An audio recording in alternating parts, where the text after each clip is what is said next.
Il terzo mandato. Non lo so, si spengono un po' quello che era un po' l'ultima speranza? No, vabbè, ma la Lega ha presentato questo emendamento con la consapevolezza della forte rischio di inammissibilità, perché la materia era la legge elettorale nazionale.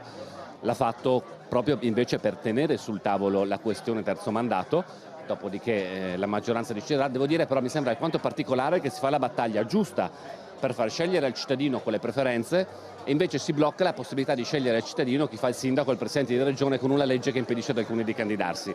È alquanto particolare, cioè che un parlamentare, oltretutto col voto di ieri a lista bloccata, può fare mandati infiniti, chi invece viene eletto direttamente dai cittadini non possa candidarsi. Però insomma questa mi rassegno, perché forse le battaglie che si proclamano in televisione, facciamo scegliere al cittadino, valgono solo quando conviene a uno all'altro. Quando c'è un principio invece da garantire, magari non conviene così tanto, allora quella battaglia non si fa. Così ieri sera ai nostri microfoni il governatore Massimiliano Fedriga sulla bocciatura dell'emendamento della Lega sul terzo mandato ai governatori a margine della presentazione delle nuove maglie dell'Udinese. Il numero uno della regione è stato solleticato a lungo anche questa mattina sul momento difficile vissuto dal governo Meloni, sulla questione della legge elettorale, sul nodo preferenze, in occasione dell'udienza della Corte dei Conti per il giudizio di parificazione del rendiconto generale della regione. In particolare si è parlato di una possibile crisi dell'esecutivo. Credo proprio di no.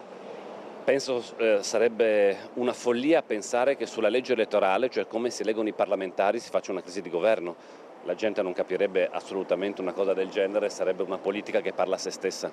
Quanto alla possibilità che Futuro Nazionale di Vannacci entri a far parte della coalizione di centrodestra, Fedriga parla di principi insindacabili. In maggioranza sta chi condivide un programma.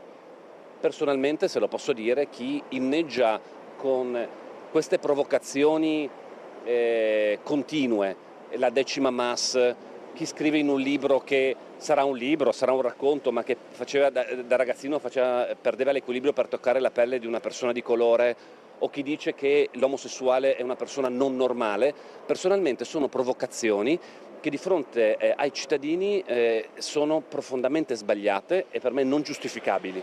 Infine la questione della possibile candidatura a sindaco di Trieste, che a dirla tutta tiene in scacco anche la stessa opposizione sulle scelte strategiche da mettere in campo per il capoluogo di regione. Lei ieri un po' ha scherzato con i nostri colleghi di TV12 sulla sua candidatura a sindaco di Trieste, che non esiste, eccetera, eccetera.